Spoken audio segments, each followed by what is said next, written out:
리스크 매니지먼트를 한다는 얘기는 또 어떤 얘기랑 똑같냐고 하면, 우리가 그렇게 싸게 살려고 노력을 하는 이유가 네. 뭐냐 하면 내 생각이 틀릴 수도 있다는 거를 인정하는 행위거든요.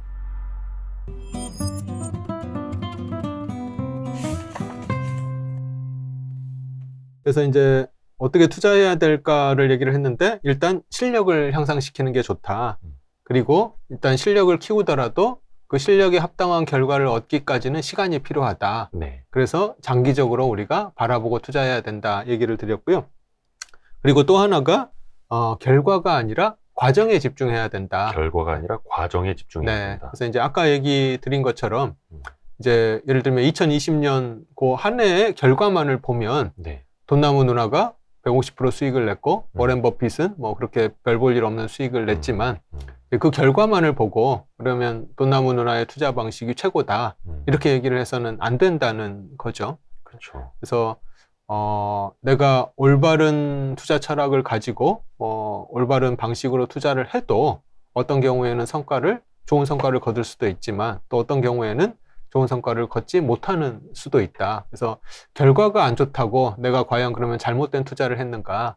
그건 아니라는 거죠. 그래서 결과가 아니라 항상 과정을 가지고 우리가 평가를 해야 되고 네. 올바른 절차를 따라서 올바른 과정으로 투자를 하면 이제 결국 시간이 지나면 이제 성과를 얻게 되는 게 이렇게 운이 크게 좌우하는 분야다 얘기를 할 수 있을 것 같습니다.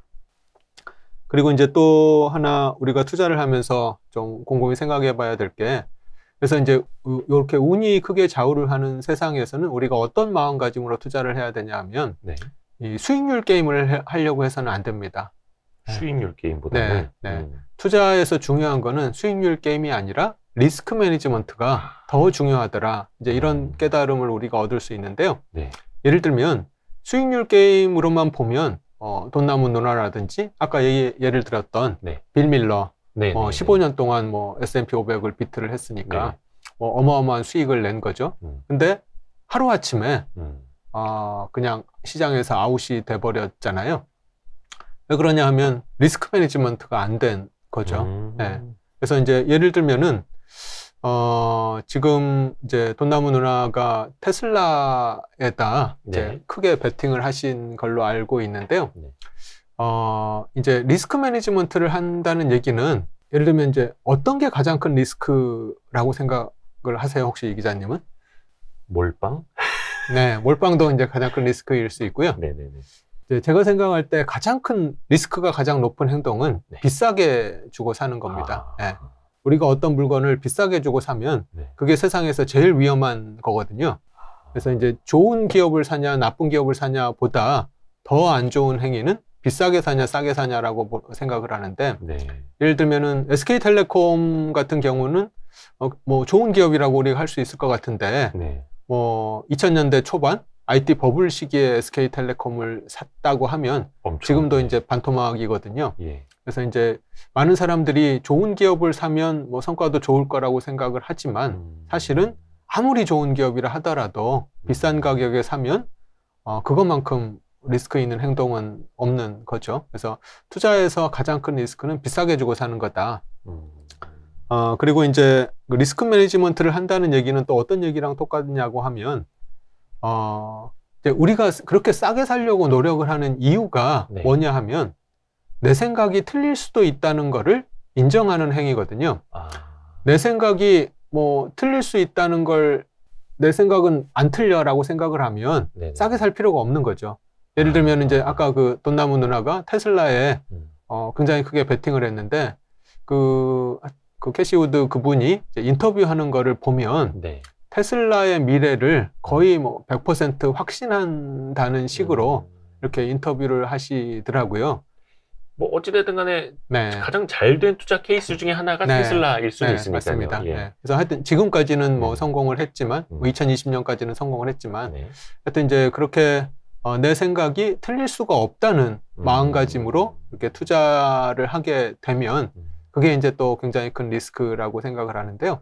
그래서 리스크 관리를 한다는 얘기는 내 생각이 틀릴 수 있다는 걸 인정하고 내 생각이 틀렸을 경우에도 내가 손실을 보지 않도록 이 기업을 살려고 노력하는 거, 그거에 결국은 싸게 사는 것밖에 없다. 그게 이제 벤자민 그레임이 얘기한 안전마진이 될 거고요. 네.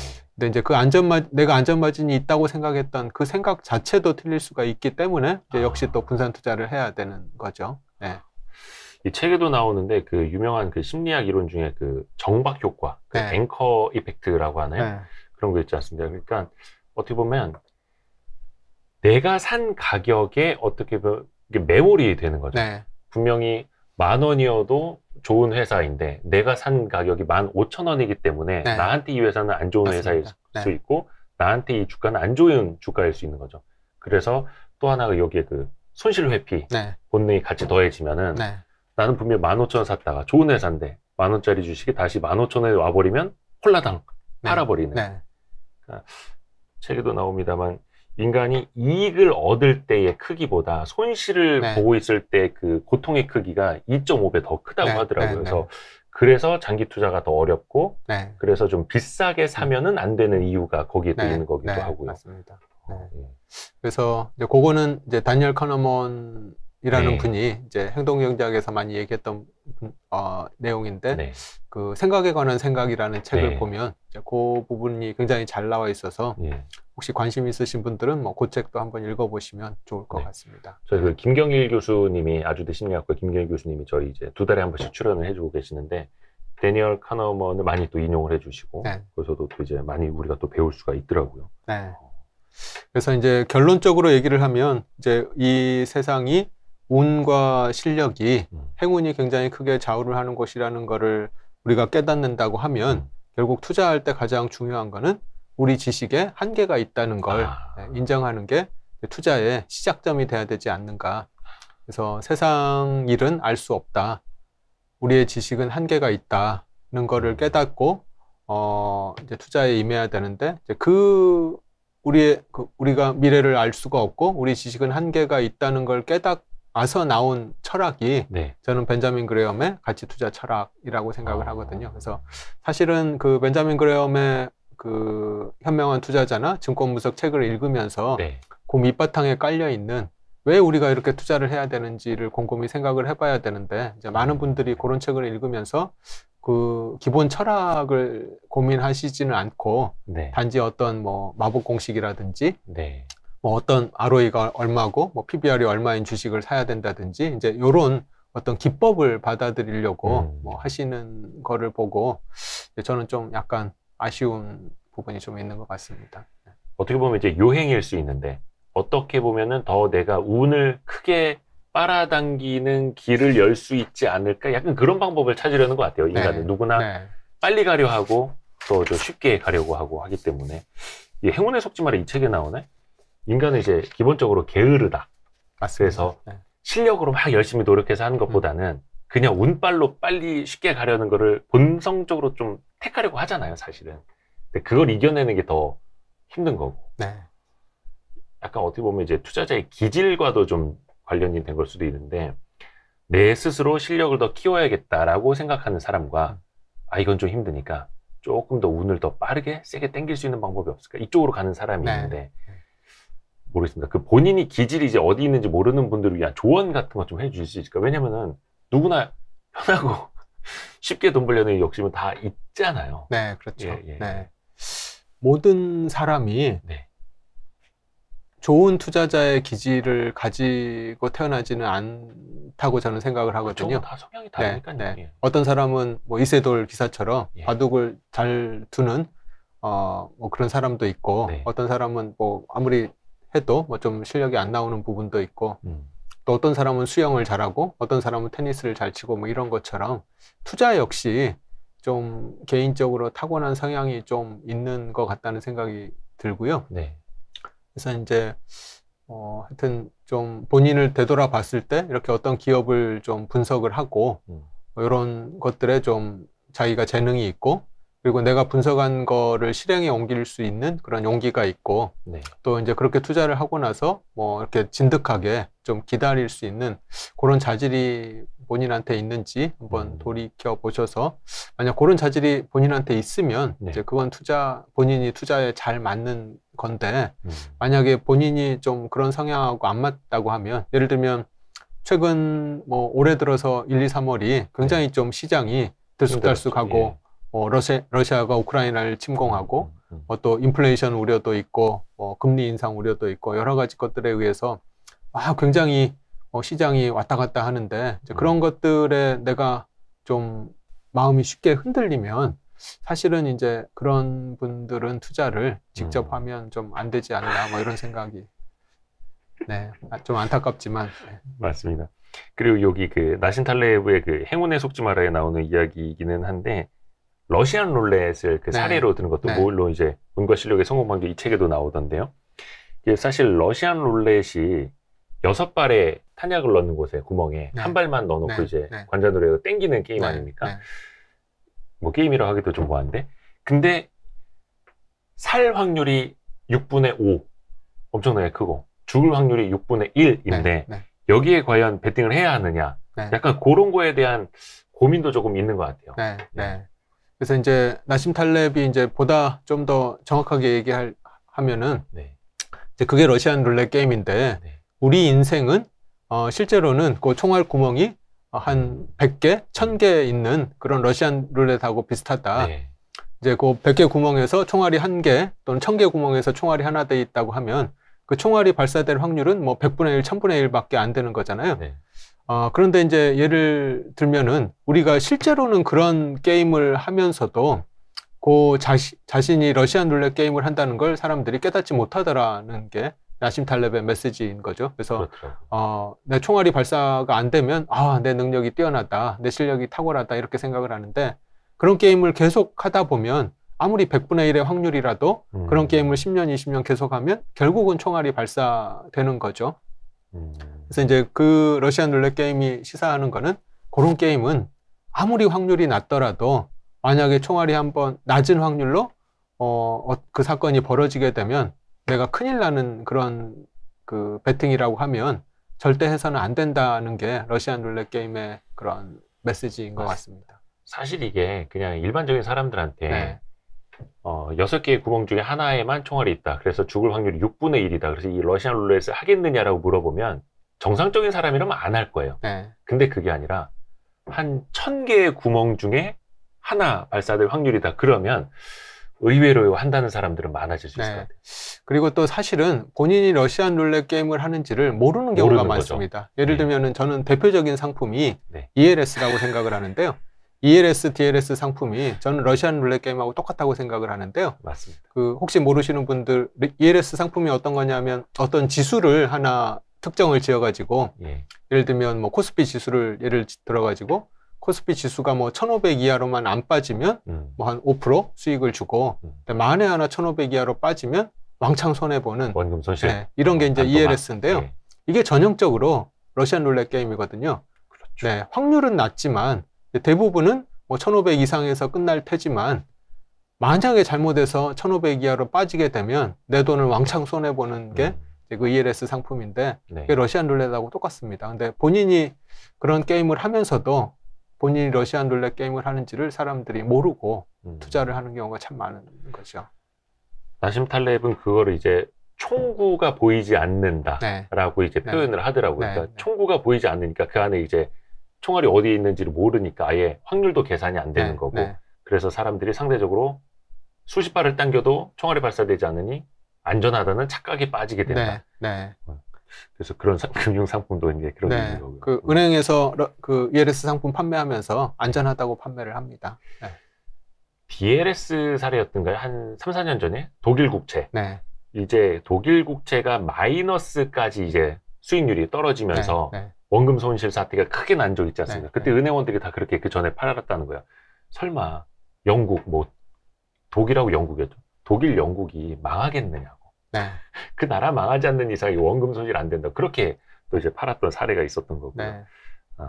그래서 모든 투자는 안 되더라도 내 생각이 잘못되더라도 별로 손해를 보지 않으면서 잘 될 때 크게 벌 수 있는 이런 투자를 해야지. 그 ELS 투자는 완전 반대 방향의 투자거든요.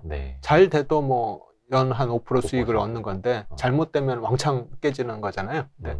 그래서 투자는 항상 반대 방향으로 잘못돼도 별로 잃을 게 없으면서 잘 될 때 크게 먹는 투자를 해야 되는 거죠. 그래서 하방이 막혀 있고 상방이 열려 있는 투자를 해야 되는데 그런 옵션 같은 투자를 해야 되는 거죠. 그렇다고 옵션을 사시라는 얘기는 아니야. 많은 분들은 상방도 열려 있고 하방도 열려 있는. 네. 사실 그런 쪽에 조금 어떻게 보면 이제 메리트를 더 느낄 수도 네. 있는 거고요. 네. 하방이 닫혔다고 착각을 하는 착각이죠. 투자를 하시는 거죠. 아, 맞습니다. 그래서 대표님이 자주 쓰시는 표현이 그게 뭐였죠? 잘 되면 대박, 네. 안 돼도 네. 틀려도 괜찮아, 맞으면 대박. 네. 틀려도 괜찮고 맞으면 잘 대박. 맞으면 대박이다. 네. 맞습니다. 그런 걸 찾아야 됩니다. 아, 그거 있는 것 같아요. 이 책의 앞부분에 나오는 얘기인데, 치과 의사는 몇 번을 다시 태어나도 치과 의사고, 네. 근데 이제 뭐 예를 들어서 뭐 특정 직업 뭐 비하면 안 되니까, 예를 들어 정말 못 사는 사람, 그래서 로또에 한번 딱 운 좋게 당첨이 돼서 잘 살게 된 사람은 다시 태어나도, 혹은 수십 번, 수백 번을 태어나도 이 로또에 다시 당첨될 확률은 극히 희박하다. 이런 메시지도 있더라고요. 네. 그러니까 이제 그 가치 투자가 저는 딱 그렇다고 생각을 하는데요. 이제 가치 투자를 하게 되면 어느 나라, 어느 장소에서 내가 태어나서 투자를 하더라도 네. 항상 어느 정도의 수익은 올릴 가능성이 꽤 높다고 생각을 합니다. 네.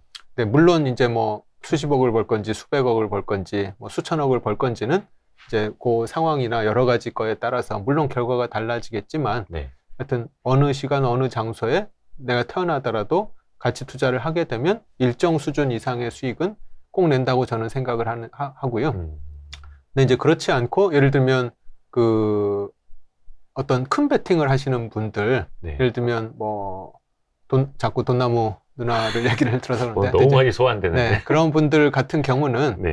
굉장히 좋은 시기에 네. 좋은 장소에서 태어나야 예를 들면 그 테슬라 같은 이런 큰 성장주가 크게 각광받는 그런 시기에 투자를 해야지 큰 수익이 나는 거고, 이제 그렇지 않고 이제 금리가 굉장히 올라가고 뭐 이런 시기에 만약 투자를 하게 되면 굉장히 좀 힘든 수가 있는 거죠. 그래서 그 우리가 이제 가치 투자를 하는 이유 자체가 이제 그런 것처럼 내가 어떤 상황에 처하더라도 항상 안전하게 안정적인 수익을 내려고 이제 우리가 가치 투자를 하는 거지 최고 수익을 올리려고 이렇게 가치 투자를 하는 건 아니니까요. 그래서 이제 가치 투자가 뭐 최고의 수익을 보장해주는 거는 아니고, 근데 이제 많은 분들이 그거를 좀 착각을 하시는 부분이 있으세요. 가치 투자를 하면 수익률이 굉장히 좋다, 최고 수익을 낼 수 있다. 왜냐하면 그게 가치 투자자 하면 워렌 버핏 이렇게 딱 매치가 돼가지고 네. 워렌 버핏이 과거 한 50년 동안 어마어마한 수익을 올렸다. 이제 이렇게 이제 사람들이 매치를 하다 보니까 가치 투자를 하면 엄청난 수익을 낼 수 있다. 이렇게 이제 사람들이 좀 착각을 하시는데, 물론 이제 그렇게 계속 오래 투자를 해서 복리의 효과로 큰 수익이 날 수는 있지만, 그렇죠. 이제 워렌 버핏 같은 경우는 물론 실력이 굉장히 중요하고 또 이제 운도 많이 따랐다고 생각을 하고요. 그래서 이제 가치 투자는 이제 그런 최고의 수익을 올리는 방법이라기보다는 최악을 피하는 방법이라고 오히려 하는 게 더 맞을 것 같습니다. 그래서 최악을 피하다 보면 결국은 어느 정도의 수익을 이제 계속 쌓아나가게 되는 거고, 그게 이제 복리로 쌓이다 보면 이제 수익이 크게 불어나는 거지 최고의 수익을 올리는 방식은 아니니까요. 그래서 이제 어느 장소 어느 시기에 태어나더라도 이제 그런 투자를 하게 되면 최소한 뭐 망하진 않는다. 네, 어느 정도의 수익은 항상 낼 수 있다. 뭐 이렇게 볼 수 있을 것 같습니다. 나심 탈레브가 행운에 속지 마라 책하고 또 이제 그 블랙스완 그 책도 유명한데 거기서도 이야기한 게 그거지 않습니까? 그 백조를 뭐 1000마리든 10,000마리든 흰색이라는 걸 다 확인하더라도 어딘가에 검은 백조가 아예 없을 거라고는 네. 논리적으로 입증을 할 수가 없는 거다. 그래서 항상 그런 위험성을 염두에 두고 있어야 되는 거다. 네. 그런 이야기도 맞는 것 같고요. 그래서 가치 투자는 최고의 수익을 쫓는 게 아니라 안정적인 수익을 쫓는, 네, 최악을 피하는 거다. 네. 최악을 피하는. 네. 나한테 닥칠 수 있는. 네, 나한테 닥칠 수 있는 불운을 피하는 게 가치 투자지. 나한테 항상 행운만 올 거라고 베팅을 하는 투자가 아니다. 불운이 오더라도 그걸 최소화시키는. 네. 그게 바로 그 전략이고. 근데 이제 많은 사람들이 그게 잘 안 되는 게 가치 투자는 해야지 하고 싶은데 저쪽에 보면 누가 빨리 가는 거죠. 네. 빨리 가는 거. 어떤 종목들 보면 급등하는 게 나타나고 어디서 1년 만에 몇십 %, 뭐 100% 수익을 냈네 이런 뉴스들이 나오다 보니까 흔들릴 수밖에 없는 것 같아요. 네, 맞습니다. 네. 근데 사실 이렇게 운하고 실력 이런 것들을 이야기하는 투자의 대가들도 많은 그 심리학 정신분석 이런 것들을 많이 인용을 하더라고요. 네, 왜냐면 네. 이제 인간의 본성과 네, 관련된 네. 것 같아서. 위험을 감지하고 위험을 회피하는 그 판단과 관련된 기준은 뇌에서도 이게 사고를 담당하는 것이 아니라 감정을 담당하는 영역에서 판단이 이루어진다 하더라고요. 네. 그래서 더더욱이 사람이 냉정한 네. 그런 판단하기가 더 힘든 것 같고요. 네, 맞습니다. 우리 인간이 이성적인 존재라고는 하지만 네. 이 이성이 그 힘을 발휘하는 경우는 네. 극히 드물거든요. 네. 이 이성이라는 게 뇌를 쓴다는 건데 이 뇌가 우리 몸에서 에너지를 제일 많이 소비하는 게 우리 뇌잖아요. 네. 그래서 에너지를 많이 쓴다는 얘기는 그만큼 피곤하다는 얘기거든요. 그렇죠. 그래서 머리를 쓰면 피곤하니까 우리 인간이 기본적으로는 아까 잠깐 얘기하셨듯이 게으른 존재, 생각을 안 하려고 하는 거죠. 또 이제 매번 모든 일을 할 때마다 생각을 하게 되면 뭐 피곤해서 살 수가 없는 거죠. 그래서 이제 대부분의 우리 행동은 이제 생각 없이 이루어지는 경우가 많고, 근데 이제 주식 투자에서도 우리가 그렇더라는 거죠. 그래서 이제 좀 곰곰이 생각을 하고, 이제 사고 팔고 뭐 이런 걸 해야 되는데, 막 러시아가 우크라이나를 침공했다고 하면, 아, 이게 핵전쟁이 벌어지는 거 아닌가? 이런 공포심이 들면 그냥 곧바로 매도를 하게 되고, 또 뭐 우크라이나 침공으로 곡물 가격이 폭등한다 이런 뉴스를 들으면, 아, 이제 뭐 인플레가 엄청나게 심화돼서 스태그플레이션으로 경제가 어려워지는 거 아닌가 생각이 들어서 또 매도를 하게 되고, 근데 이제 그런 감정을 이제 극복을 해야 되는데 사실은 좀 쉽지는 않죠. 그렇게 하려면 사실은 뉴스를 멀리 하는 게 좋습니다. 아니, 나심 탈레브도 책에 그거 썼더라고요. 귀를 틀어막아라. 네. 그러니까 그 오디세이의 항해 그 있지 않습니까? 네. 사이렌의 네. 음악을 듣게 되면은 그 항해하는 선원들이 다 그냥 바다로 막 뛰어내리고 네. 막 이런 네. 거. 그걸 빠지지 않기 위해서 오디세우스가 자신을 돛대에 묶도록 하고 선원들의 귀를 막도록 해서 그 항해를 이제 무사히 끝냈다라는 그 이야기가 딱 맞는 것 같습니다. 근데 귀를 막는 게 사실은 좀 쉽지가 않고 하긴 한데. 나심 탈레브도 한 말이 어디 있더라? 두뇌가 신호와 소음을 구분한다고 해도 나의 가슴은 구분하지 못할 것이다. 이렇게 인정하고 들어가는 거더라고요. 맞습니다. 그래서 나 자신도 신호와 소음을 구분할 수 없을 수 있고 그 하나하나에 흔들릴 수 있는 게 나라는 투자자다라는 것도 어떻게 보면 이제 인식을 하고 그걸 깨려고 노력을 또 해야 되겠고요. 맞습니다. 저도 이렇게 하다 보면은 아까 진짜 뇌가 에너지를 우리 몸에서 한 20-30% 뭐 이렇게 쓴다 하더라고요. 하기 싫은 거죠. 머리 쓰기 싫은 거죠. 판단하기 싫고 생각하기 싫고 뭔지 좀 빨리 됐으면 좋겠고 한데 그때 이제 계속 자각을 해보는 거죠. 아, 내 몸에서 이런 신호를 보낸다라는 건 무슨 뜻일까? 아, 쉽고 편하게 가려는 거겠구나. 근데 그러다가 사고가 날 수 있겠구나. 그래서 저도 한번 그렇게 자각을 해보거든요. 그리고 저희가 운과 실력이 이 함께 작동하는 게 이 세상이다라는 거를 이제 좀 받아들이면 우리가 투자에서 좀 그 힌트를 얻을 수 있는 부분이 하나 있습니다.